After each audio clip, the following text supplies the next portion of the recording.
Rasulullah sallallahu alaihi wasallam pernah menyampaikan kepada sahabat, kalau bertemu dengan kebun-kebun surga, taman-taman surga, mampirlah di situ.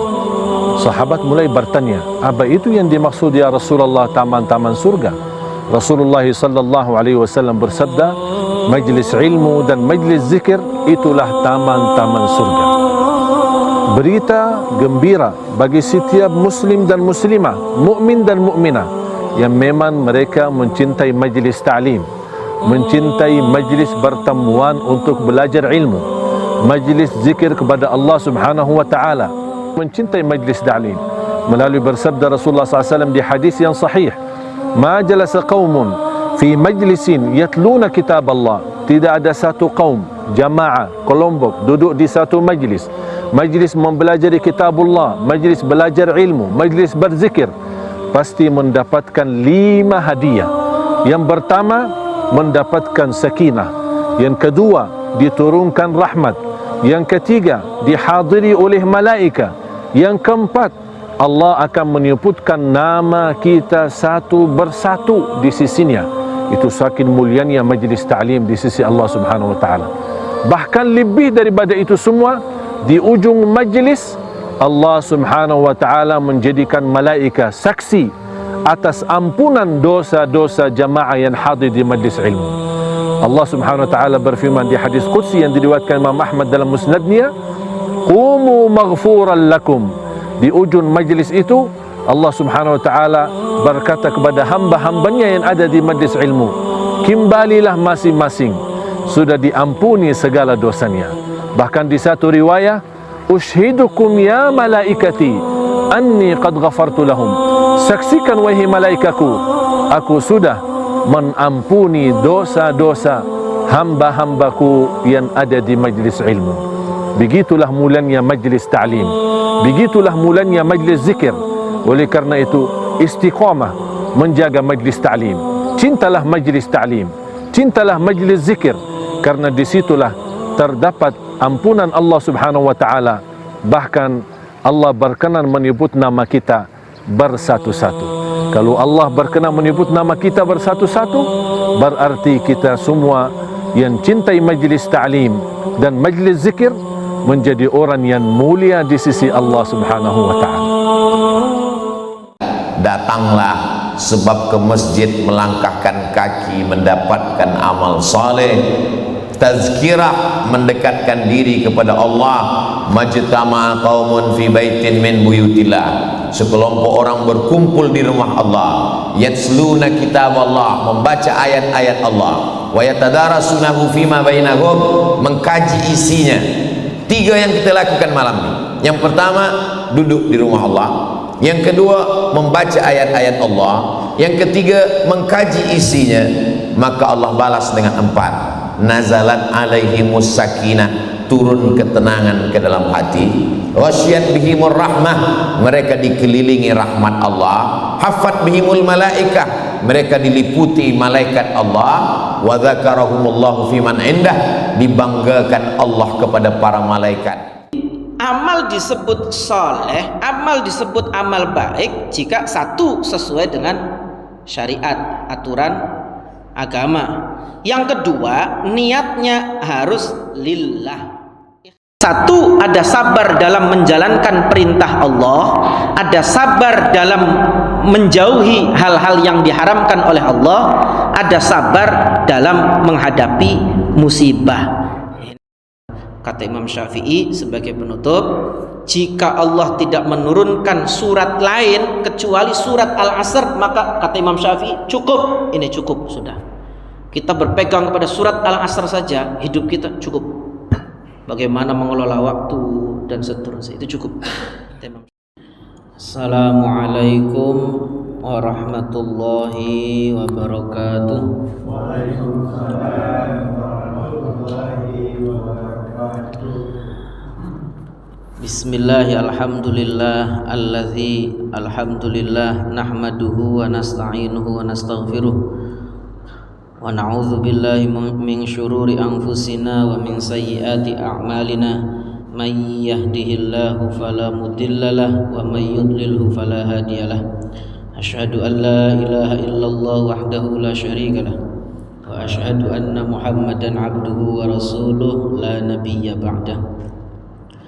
Amma ba'du, para bapak dan ibu yang saya hormati, alhamdulillah pada malam hari ini Allah memilih kita untuk hadir di Masjid Baitul Muttaqin, rumahnya orang-orang yang bertakwa. Mudah-mudahan hadirnya kita di tempat ini menjadi sebab Allah memuliakan kita dengan takwa, sehingga kita mulia abadi, mulia hakiki, mulia dengan zat yang maha mulia Allah Subhanahu wa taala. Amin ya rabbal alamin. Pada pertemuan yang lalu kita tafsirnya surat, kita bahas surat Al-Asr ya, belum selesai. Baru illalladzina amanu wa amilus solihati wa tawassaw bil haqqi wa tawassaw bis sabrnya belum. Baik, kita lanjutkan. Ini part 2 dari Pak Ade.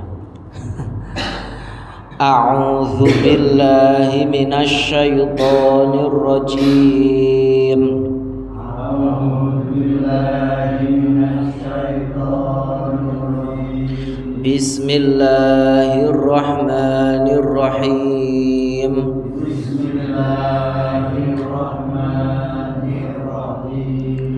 Wal 'asri innal insana lafi khusrin illal ladzina amanu.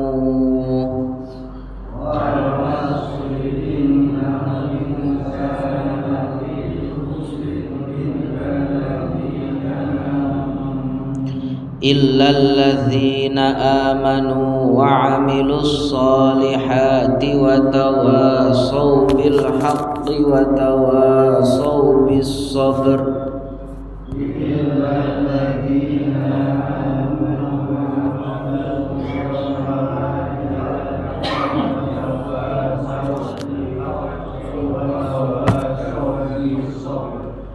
Sadaqallahul azim.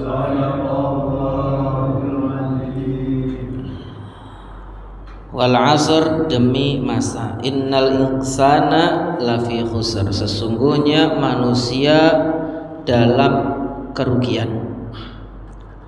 Siapa yang gak rugi jika memenuhi 4 syarat, 4 kategori ini?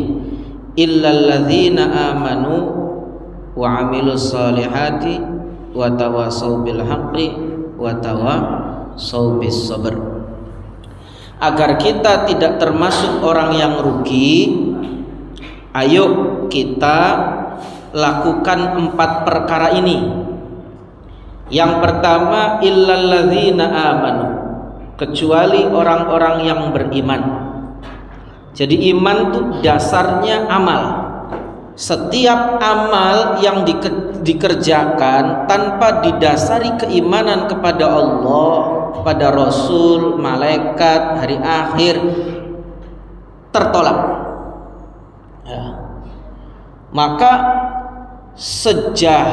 sebaik-baiknya wong non muslim, wong kafir, dia kalau beramal baik, amal baiknya luar biasa. Tapi kalau tidak diimbangi dengan, tidak dibarengi dengan keimanan, maka amalnya sia-sia. Apakah wajar orang yang saat hidup dia tidak mempertuhankan Allah, dia tidak menjadikan Allah sebagai Tuhannya, dia tidak menyembah Allah, dia tidak percaya kepada Allah ya, lalu setelah mati njaluk bayarannya, minta ganjarannya kepada Allah, wajar boleh? Wis begini, saya punya pembantu itu kerja di rumah saya, nyapu, bebersih apa, terus njaluk bayarannya ning jenengan, kira-kira wajar boleh? Enggak wajar ya. Jadi iman itu mahal, Pak. Tidak semua orang diberikan keimanan. Ini jumlah umat manusia ini kurang lebih 7 miliar. Umat Islam tuh paling 30%-an lah ya, kurang dari setengahnya. Artinya dari semua penduduk bumi ini sebagian kecilnya yang beriman. Tapi juga dari yang beriman ini nanti tidak semuanya beramal saleh. Sama seperti lagi ada survei, Muslim itu yang sholat ini menurut survei kurang lebih 38%, yang jamaah 3%, sing ikhlas ya mbu. Masya Allah. Artinya kecil. Nah, sing ngaji ya mbu pamanik luwih setitik manik. Masya Allah. Bahkan ada survei ini umat ini yang kenal dengan ulamanya kurang lebih hanya 18%. Umat yang kenal dengan ulamanya hanya 18%. Sisanya lebih kenal ke pemain bola, penyanyi dan seterusnya. Baik, balik lagi. Iman. Jadi iman itu mahal. Dikatakan bahwa seburuk-buruknya orang yang beriman, dia tetap akan masuk surga. Kenapa? Karena iman itu tidak bisa dibandingkan dengan amal baik apapun. Sebaik-baiknya orang kafir, dia punya keburukan yang tidak bisa ditutup dengan kebaikannya, yaitu keburukan tidak beriman kepada Allah. Dan sejahat-jahatnya orang yang beriman, biarpun dia punya keburukan yang luar biasa, dia punya kebaikan yang dengan kebaikan itu dia bisa menutup semua keburukannya, yaitu iman. Maka nggak boleh kita katakan mending wong kafir ya tapi baik daripada wong Islam tapi tidak baik.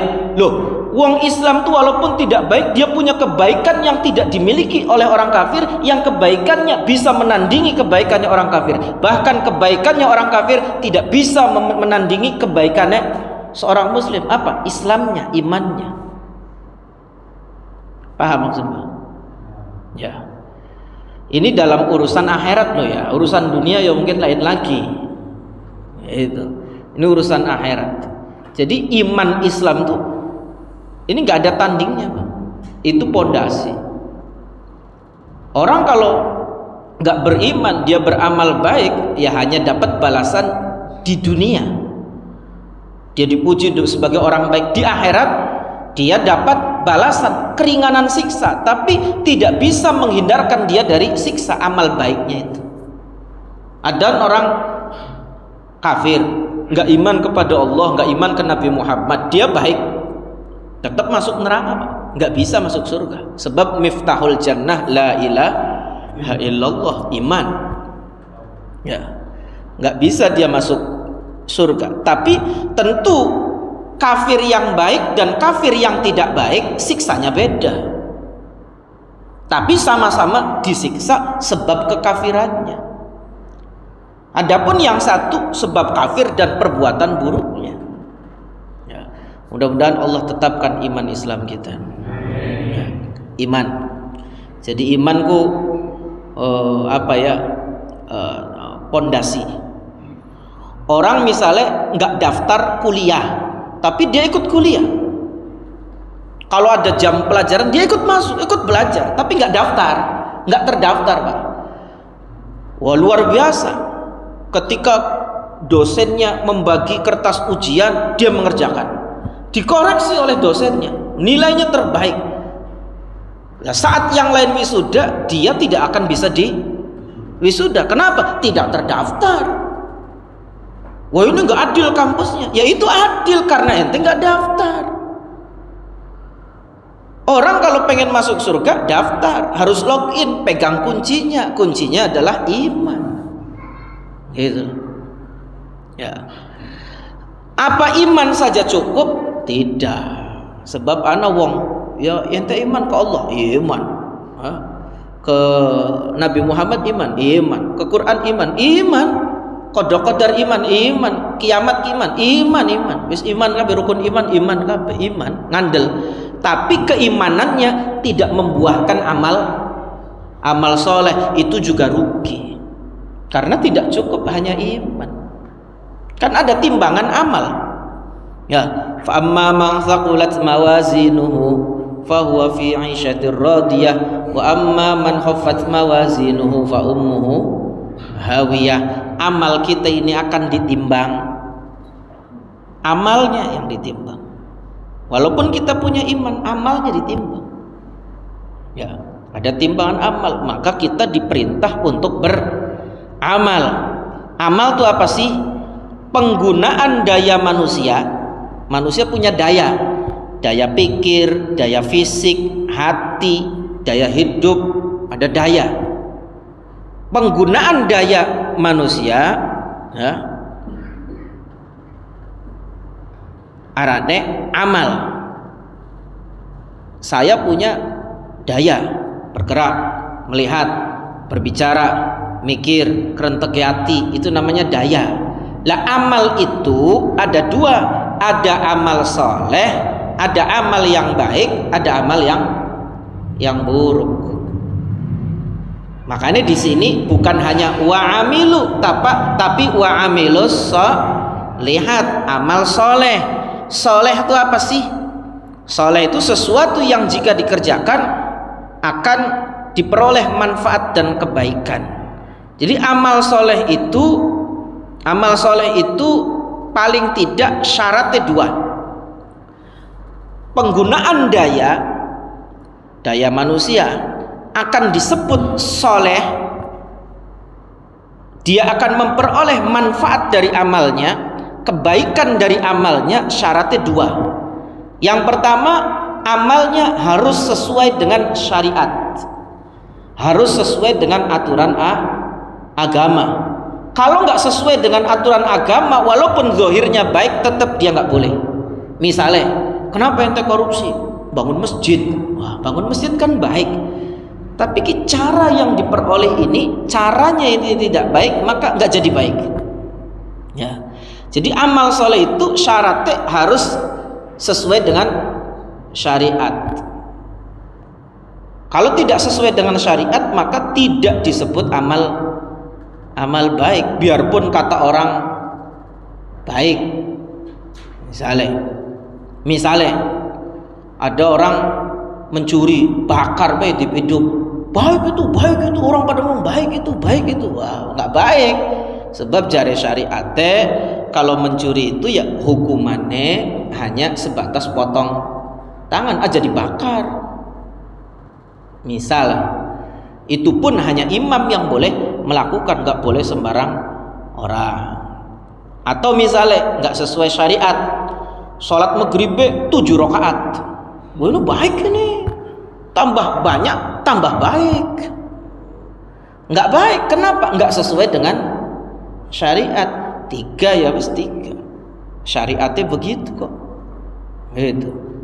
Saya sih nggak zakat lagi, tapi saya ini tiap bulan saya bagi-bagi uang, tapi saya nggak pakai zakat fitrah lagi. Sudah saya bagi-bagi uang ke anak yatim aja. Itu tidak sesuai dengan syariat, nggak baik itu. Ya, yang wajib bagi-bagi baik, tapi jangan sampai bagi-bagi itu kemudian sampai menghalangi dia untuk tidak membayar zakat. Ya. Baik.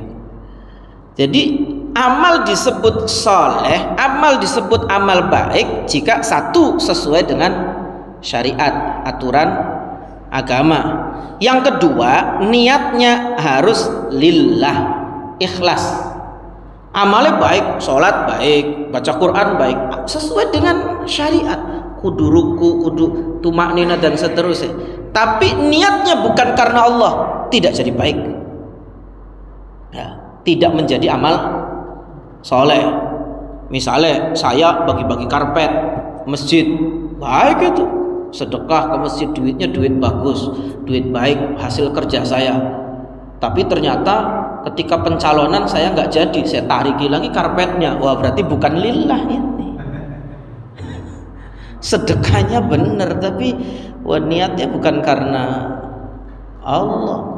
Nah, niat itu di hati. Orang nggak boleh menuduh orang lain dengan riya. Oh nggak ikhlas ini, itu nggak boleh. Sebab ikhlas itu urusan hati, kecuali tanda-tandanya sangat jelas. Ya, maka orang yang tidak rugi itu illalladzina amanu wa amilus shalihat. Amalnya harus baik, baik itu harus sesuai dengan syariat, dan kemudian apa tadi namanya, dilakukan ikhlas karena Allah. Ya, ikhlas karena Allah. Kemudian urusan diterima atau tidaknya amal itu urusannya Gusti Allah. Yang penting kita ini menurut ilmu yang diajarkan oleh Nabi dan para ulama sesuai dengan syarat dan rukunnya. Kalau sesuai dengan syarat rukunnya, ya wes, urusan diterima itu urusan Allah. Kita diperintah ibadah yang sesuai dengan ilmu, lalu kita mohon diterima amalnya. Makanya ana doa, Rabbana taqabbal minna salatana wa siyamana wa ruku'ana wa sujudana wa qu'udana wa tadarru'ana wa takhasyu'ana wa ta'abbudana wa tamim taksirana. Ya Allah, ya Allah, Tuhan kami, terimalah dari kami salat kami, puasa kami, sedekah kami, rukuk kami, sujud kami, bacaan Quran kami. Kita minta diterima, ya. Nah, para bapak dan ibu yang saya hormati, kalau ada niat yang tidak baik akan menghilangkan nilai amal di sisi Allah. Orang kalau beramal baik tapi ada niat yang tidak baik bisa menghilangkan amal. Awas. Iki niat ini mendasari amal, sebab sahnya amal tergantung niat. Di satu daerah dikisahkan ada tradisi kalau bangunin orang kalau menjelang subuh atau di waktu sahur itu dibangunin orang untuk bangun malam. Tradisi. Kalau di Villa Intan aja yang dikebukin diketok pintu, bangun. Ada orang yang saat itu sudah bangun, baca Quran ya, pelan baca Qurannya. Cuman dengar rumah tetangga diketuk, dia sengaja tinggikan suara bacaan Qurannya untuk ngasih tahu ke orang yang ngetuk bahwa yang di dalam ini sudah bangun. Bacaan Qurannya dikeraskan.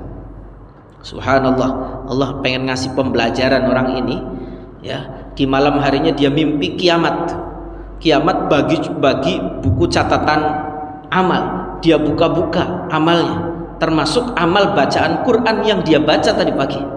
Terus dia buka, ya Allah, ini kok nggak ada ini pahalanya, 2 ayat ini atau 3 ayat ini kok nggak ada pahalanya.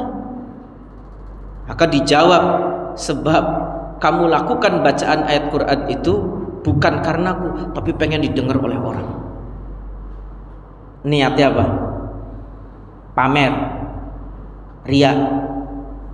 Ya. Tapi bukan berarti orang yang ngaji suaranya dimiki kemudian tidak ikhlas. Bukan seperti itu, bukan. Kita perlu kejujuran. Kalau kita ngaji pegang mic, orang denger, ya, kita semangat. Tapi kalau nggak pakai mic, kenapa kita nggak semangat? Itu introspeksi diri masing-masing saja. Nggak usah kita melihat, mengoreksi, menilai amalnya orang lain. Jadi ikhlas itu kembali kepada diri sendiri. Ada lagi nih niat yang nggak baik. Ada dikisahkan, ini kiai saya dulu ceritakan, Pak, amal itu tergantung akhirnya. Dalam banyak hadis Nabi mengatakan orang beramal itu, orang itu baik dan tidaknya tergantung bagaimana akhir dari amalnya. Makanya ada konsep husnul khotimah, ada konsep su'ul khotimah. Ya. Husnul khotimah itu tanda Allah ridho. Kalau su'ul khotimah berarti tanda Allah tidak ridho. Sama seperti kita kuliah, ujian, tergantung akhirnya. Wah ya skripsi aja males, ya gimana? Ya nggak lulus. Waktu ujian je beli mangkat. Ya. Waktu ujian nasional je ngerjanange paduan bae, ya nggak lulus. Sama seperti amal itu tergantung akhirnya. Nah, umumnya orang kalau dia beramal baik ya matinya baik, umumnya. Tapi tidak sedikit orang yang beramal baik wayaning akhirnya jadi tidak baik. Ada. Sebaliknya, umumnya orang yang suka berbuat maksiat ya mati dalam keadaan maksiat. Tapi tidak menutup kemungkinan orang yang bermaksiat matinya dalam keadaan baik. Maka artinya, ini artinya konsep su'ul khotimah dan husnul khotimah ini memberikan pelajaran kepada kita. Kita jangan merasa lebih baik daripada orang lain. Kita yang sekarang baik belum tentu akhir kita baik. Orang lain yang sekarang beramal buruk, amalnya tidak soleh, boleh jadi di akhir hayatnya dia beramal soleh. Dan orang kalau akhir hayatnya dia beramal soleh lalu dia mati husnul khotimah, maka dosa-dosa yang telah lalu akan diampuni oleh Allah. Biarpun amalnya sedikit, tapi dosanya diampuni oleh Allah. Ditimbang, ya lebih banyak amal baiknya, wong dosa wis diampuni. Tapi orang yang beramal soleh, kalau matinya su'ul khotimah, tanda dosanya tidak diampuni. Bagaimana amal kita akan bisa menandingi dosa-dosa kita yang banyak itu? Atau amal orang yang su'ul khotimah itu tanda Allah tidak ridho. Bagaimana orang akan masuk surga tanpa ridho dan rahmatnya Allah? Maka adanya konsep husnul khotimah, su'ul khotimah jangan menjadikan kita ini sombong. Kita yang sudah beramal soleh jangan sombong, sebab kita nggak tahu akhir hayat kita seperti apa. Kiai saya pernah cerita, ada kakak adik tinggal di satu rumah, rumahnya tuh tingkat. Kakaknya itu tinggal di atas, kegiatannya ibadah, sholat, baca Quran, puasa, zikir, wah macam-macam. Di lantai bawah adiknya tukang maksiat, mabuk, zina, wah nggak karuan. Bisikan setan, tiap orang punya bisikan. Fa'alhamaha fujuraha wa taqwaha. Tiap orang ada ilham baik. Malaikat membisiki kebaikan, kadang-kadang ada malaikat yang ada jin setan yang membisiki keburukan. Anak duit geletak, HP geletak, jari malaikat ana jari jine setane cukut bae, colong bae, cukut, colong. Jari kang ini aja ndak wong. Semua dari kita itu, Pak Haji kayak Ustadz kayak Kiai kayak ketua DKM kayak pengurus masjid kayak semua ada bisikan seperti itu. Kita ini punya potensi untuk berbuat baik dan berbuat buruk. Ya. Si adiknya itu dibisiki sama malaikat, kamu hidup begini terus sampai kapan? Nggak capek dah, maksiat terus, umur terus berjalan, kamu bentar lagi mati loh. Cepet tobat. Tuh lihat kakakmu itu, ibadahnya luar biasa. Dah cepet ke atas, ibadah sama kakakmu, tobat. Kerenteng Pak Ati pengen tobat, kakaknya sebaliknya dibisiki setan. Ente ku urip ning dunia ku ibadah apa beli pegel, coba sekali-kali maksiat kan gampang ku bisa tobat. Nah, sekali-kali zina cobain, mumpung masih hidup, kok gampang tobat. Sekali-kali mabuk kayak adikmu dulu, nanti gampang tobat. Dibisiki setan begitu tuh, ya iya aja, insya Allah. Kakaknya dari atas turun pengen maksiat ke bawah, adiknya dari bawah pengen naik ke atas. Kakaknya itu Pak kepleset menjatuhi adiknya, dek, mati dua-duanya. Ketika terjadi hisab di akhirat, amal ditimbang, yang masuk surga adiknya. Ya. Kenapa? Husnul khotimah, niat baik, wis kerenteng pengen berbuat baik. Sebaliknya kakaknya, insyaallah. Nah, maka kita yang sudah beramal soleh ini hati-hati. Kita minta husnul khotimah, ya Allah, kita minta istiqomah dalam kebaikan. Istiqomah sholat 5 waktu. Biarpun orang sekampung nggak ada yang sholat, saya harus sholat. Saya sholat bukan karena orang. Ikhlas amalnya. Saya sholat siapapun yang ngimami, siapapun itu yang di saf pertama, ada siapapun. Saya waktu sholat di masjid ya di masjid aja. Wah, setekan di masjid, ana raikan balik mana gitu Pak? Ana raikan balik mana? Insyaallah aja. Ya. Dan niat baik tidak cukup. Tidak cukup.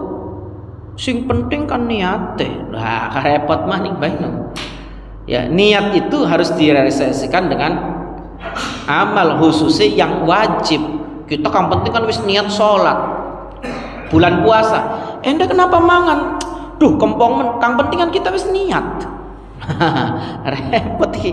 Masyaallah. Kang penting wis niat jelas. Insyaallah. Awas nih. Ya. Dan kita jangan suudzon ke niatnya orang lain. Ada orang rajin jamaah aja disuudzon nih, wah kerasa mati aja. Ya. Ana rajin ngaji, wah lagi akeh utang nih, tenger ngaji. Apa lagi duit-duit mah, oh boro-boro. Jangan. Ya. Apa yang membuat amal menjadi hilang, menjadi amal menjadi tidak berpahala? Satu, murtad. Orang beramal soleh murtad, nggak ada amalnya, habis amalnya.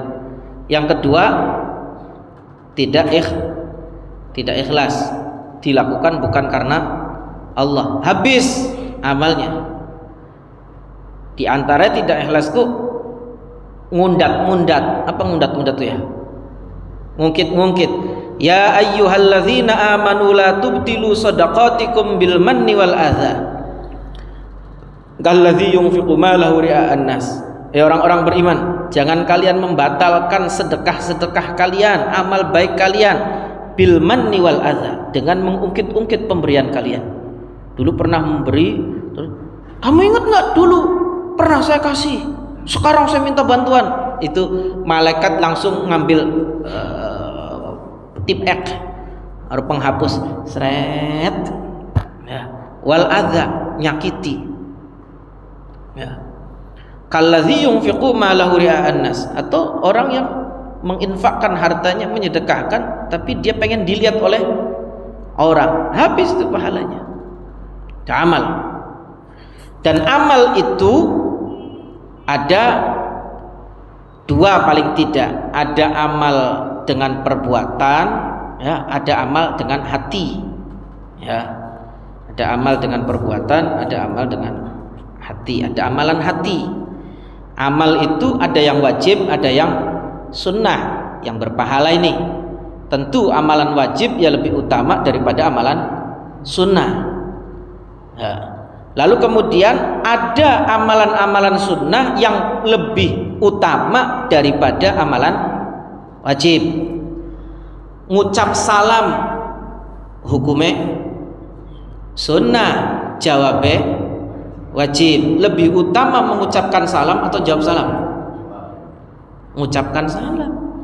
Biarpun itu sunnah, ya, tapi pahalanya lebih besar daripada, lebih utama daripada yang wajib. Ya, ngucapin salam hukumnya sunnah, jawabnya wajib. Tapi mengucapkan salam lebih utama daripada menjawab salam. Ini ada dalam kitab Al-Ashbah wan Nadzair. Yang kedua, membebaskan hutangnya orang yang kesulitan membayar, hukumnya sunnah.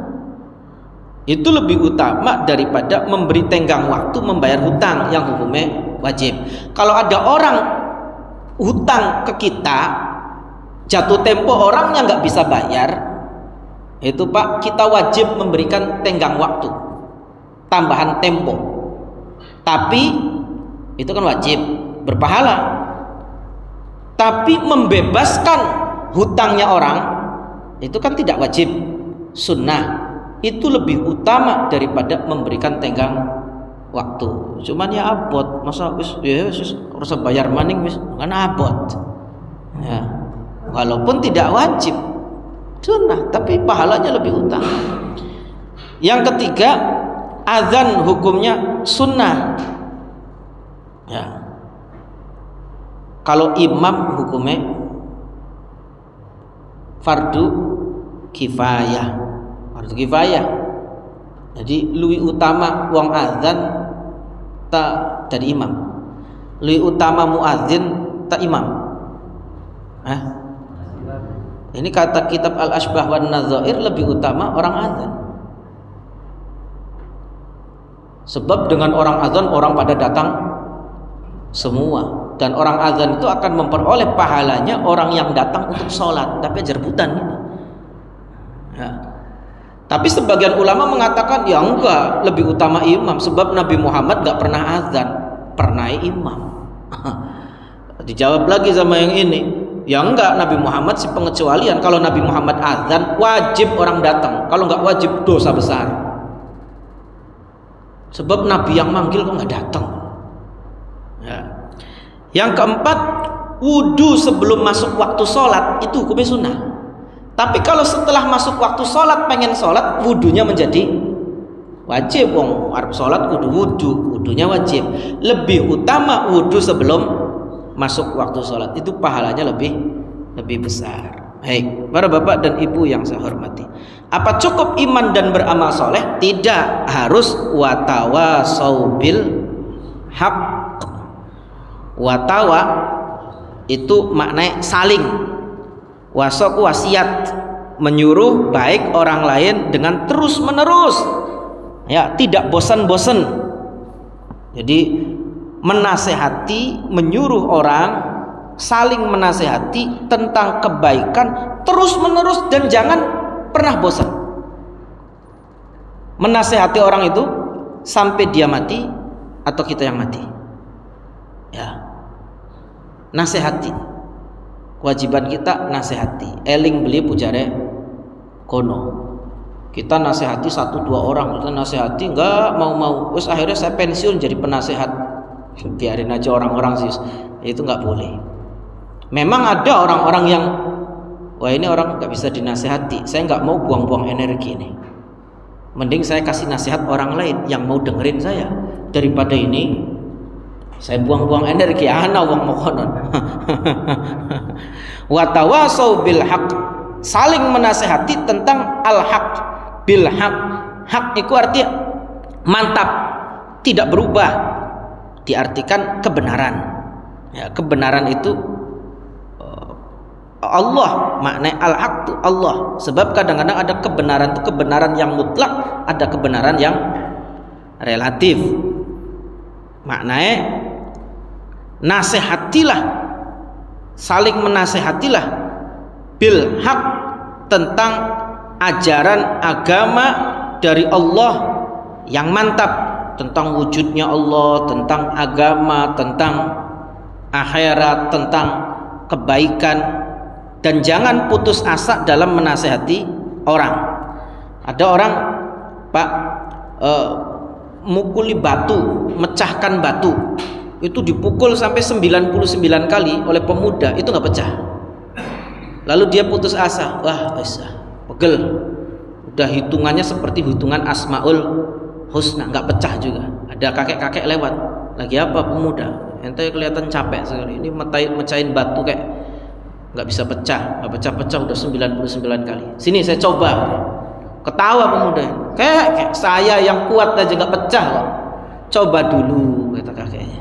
Akhirnya dipukul sekali pecah. Kata pemuda, hebat bener kakek ini. Bukan saya hebat, emang batu ini akan pecah kalau dipukul 100 kali, ente kurang sekali aja ya. Nah, nasihati orang begitu. Kadang kupinge wong kudu ping 7, ada yang harus 10 kali, ada yang bolong 15 kali, ada yang macam-macam. Yang penting kita sudah menasihati itu menebar benih kebaikan. Lah benih itu Pak, ada yang cepat tumbuh, ada yang lama tumbuhnya. Seperti pohon itu kan ada yang buah-buahan apa ya, kayak modele apa nih toge ya, cepat itu tumbuhnya. Tapi kalau apa pohon mangga, wah lama itu, lama. Tapi ya kita harus sabar, jangan pernah putus asa. Tiap ngajak ada pahala, walaupun orang yang diajak tidak mau. Tapi iringi dengan doa sebagai bentuk kesungguhan. Ya Allah, mudah-mudahan sikan gage eling cepet insaf Gusti gitu. Aja molosian. Nabi Yunus itu bisanya masuk ke perut ikan. Ini ada satu riwayat, sebab Nabi Yunus ini putus asa ketika menasehati kaumnya. Ini kaum saya diomong susah. Belum ada perintah dari Allah untuk hijrah, untuk pergi. Nabi Yunus udah, bos angel susah diomongin. Gitu. Nah, akhirnya beliau naik perahu, lalu kemudian kelebihan muatan diceburkan beliau ke laut. Ya, maka ajaklah orang dalam kebaikan sampai kita mati atau mereka mati, dan usahakan mulai dari diri kita. Ya, nasihati orang itu dimulai dari diri kita. Insya Allah. Banyak ulama-ulama kita yang kalau pengen nasihati orang tuh dia mikir apa yang sudah bisa saya lakukan baru saya sampaikan. Kalau belum melakukan jangan. Kenapa? Karena kadang-kadang nasihatnya beda nanti. Saya dulu dinasihati Al Habib Quraisy bin Qasim Baharun, Sampora, Kuningan. Kata beliau, ente cari ilmu, setelah cari ilmu ente amalkan. Setelah ente amalkan baru ajarkan. Aja diwolak-walik. Aja ngajar ningin neming gulati ilmu, engkoe bledos. Iki kok ngawur gini ajaran nih. Ya. Cari ilmu, amalkan, baru diajarkan. Ya, insyaallah. Kiai Hamid Pasuruan pernah didatangi, pernah saya cerita ya. Datangi orang tua bawa anaknya. Kiai, ini anak saya ini insyaallah makan permen terus, gula terus, coklat terus sampai giginya habis. Gimana Kiai? Sudah saya sabet, sudah saya pukul, sudah saya larang, sudah saya jewer, sudah berbagai, enggak berhenti Kiai. Datang ke Kiai Abdul Hamid Pasuruan, ini wali min auliyaillah. Kata Kiai Hamid, nanti ente balik ya, bawa ke sini 3 hari lagi. Setelah 3 hari datang bawa anaknya. Anaknya cuma diomongi, nak, dah berhenti ya, makan permen, gula, coklat, berhenti. Itu berhenti beneran Pak, Insya Allah. Seminggu, 2 minggu, sebulan, 2 bulan, akhirnya orang tua datang lagi, Kiai, aneh saya nih, jenengan cuma ngomong gitu aja kok bisa anak saya berhenti. Kata Kiai Hamid, ente tahu nggak ketika ente datang bawa anak ente ke saya, itu saya masih makan manis, masih minum manis. Makanya saya suruh ente datang 3 hari lagi, saya puasa makan manis, minum manis, hanya demi ngomongi anaknya ente itu.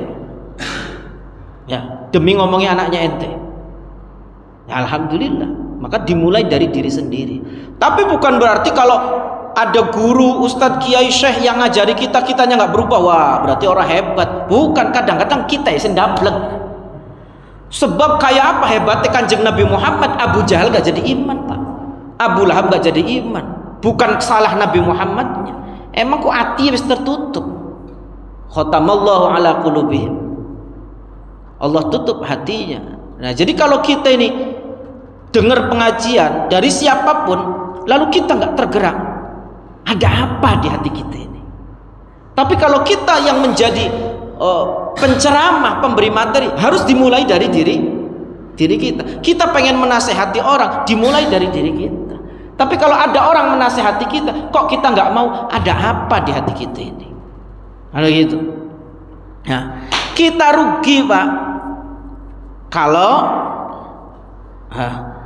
apa yang kita tahu tidak disampaikan ke orang lain. Kita punya pengetahuan, nggak disampaikan ke orang lain, rugi. Atau kita rugi kalau orang lain menyampaikan kebaikan, kita tidak mau menerima, rugi. Ya, maka terimalah kebenaran dari siapapun, ya, dari siapapun, asal benar ya diterima. Ajan deleng ngomongnya dari siapa yang bicara, jangan. Seperti kita ngambil telurku keluarnya dari pantat ayam. Diambil apa enggak? Diambil, enggak mikiri harap dari pantat ayam kayak dari mana, kayak telur ya diambil. Kotor ya saya cuci. Ya, harusnya kita dalam mengambil nasihat, baik nasihat dalam kebenaran atau nasihat dalam kesabaran, kita seperti ngambil telur dari yang walaupun keluar dari pantat ayam. Ya. Para bapak dan ibu yang saya hormati, dan wasiat wa tawassau, ini seakar dengan kata wasiat. Allah punya wasiat, wasiatnya Allah takwa, bakti ke orang tua, kan banyak. Wa wasainal insana biwalidayhi hamalathu ummuhu wahdan ala wahn. Wasiat untuk berbakti ke orang tua. Ada wasiat Allah untuk takwa. Bahkan ada di surat apa ya? Surat Al-An'am ada 10 wasiatnya Allah, pesannya Allah. Nabi juga wasiat, berbuat baik ke tetangga, berbuat baik ke istri, sholat jangan ditinggal, wasiat. Ya, kita harus memberi wasiat kebenaran dan tentang kesabaran. Nasihati anak, kakak, adik, istri itu harus sering, itu wasiat. Ya. Apakah setelah menasehati tentang kebenaran itu berhenti? Tidak, ada lagi watawasau bis sabr. Sabar itu menahan kehendak nafsu untuk meraih yang lebih baik. Sabar itu ada sabar jasmani, ada sabar rohani. Sabar jasmani ku contohnya dalam menjalankan perintah sholat, sabar jasmani, pegel, sabar. Ngaji, dodok, pegel, sesemutan, sabar. Puasa, lapar, sabar. Haji, capek, panas, pegel, sabar. Ya, sabar. Letih, sabar. Ada sabar rohani, kehendak nafsu, pengen marah, kehendak ini nafsu kan nafsu amarah dan nafsu seksual, sabar. Ya, sabar. Sabar. Nah, orang yang paling sabar adalah para nabi. Nabi Muhammad sabarnya luar biasa, nggak ada tandingnya. Yes. Ulama-ulama juga sama. Imam Syafi'i itu punya sakit bawasir. Bawasir itu apa? Ambeien. Itu netes pak darahnya. Tapi beliau wayai ngaji tetap ngaji pak. Sampai ditaruh mangkok di bawah pantatnya. Barang kula karo sampean nembe puyang setitik, orang ngaji, orang sholat lah. Repot iki. Ya. Dan semua orang butuh sabar. Orang kaya butuh sabar, orang miskin butuh sabar, rakyat butuh sabar, pejabat butuh sabar, orang tua kudu sabar, jadi guru kudu sabar, jadi anak kudu sabar, jadi Pak RT kudu sabar, RW kudu sabar, jadi ketua DKM sabar, pengurus DKM kudu sabar, semua kudu sabar. Ya, semua orang butuh sabar. Dan sabar ada 3 derajatnya. Dikit lagi, 1 ada sabar dalam menjalankan perintah Allah, ada sabar dalam menjauhi hal-hal yang diharamkan oleh Allah, ada sabar dalam menghadapi musibah. Ini anak 3 derajat. Sabar dalam menjalankan perintah Allah itu 300 darajah, 300 derajat. Salat sabar, puasa sabar, butuh sabar. Ya, ada sabar dari yang haram. Ya Allah, ika tangga kalui kinclong, sabar aja. Wes kok ning surga luwi anak luwi bagus. Sabar dari hal-hal yang diharamkan. Pengen nyolong, pengen mabok, pengen zina, pengen sabar aja, sabar. Ya.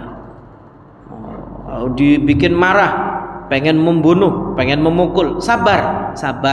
Itu sabar dari menahan diri dari hal-hal yang diharamkan oleh Allah. Situ mi'ati darajatin, 600 derajatnya, lebih besar pahalanya sabar daripada menjalankan ibadah. Sabar menjauhi maksiat ini lebih besar daripada sabar dalam melaksanakan ibadah. Ada lagi sabar dalam musibah. Inda sadmatil ula, ketika kejadian yang pertama kali dia langsung sabar, itu tis'umi'ati darajah, 900 derajat. Jadi kalau dapat musibah langsung sabar. Aja emosi kemudian wis payah, ya wis lah sabar baik ketika wis sudah tidak bisa mampu melawan keadaan. Bukan, sabarnya dari awal. Maka iman tidak cukup harus dengan ilmu dan amal juga tidak cukup harus dengan nasihat atau wasiat agar sabar, istiqomah, meningkatkan ibadah dan seterusnya. Ini sekelumit tentang surat Al-Asr. Kata Imam Syafi'i sebagai penutup, jika Allah tidak menurunkan surat lain kecuali surat Al-Asr, maka kata Imam Syafi'i cukup, ini cukup sudah. kita berpegang kepada surat Al-Asr saja, hidup kita cukup. Bagaimana mengelola waktu dan seterusnya, itu cukup. Imam Syafi'i ini saja, wallahu a'lam bishawab. Allah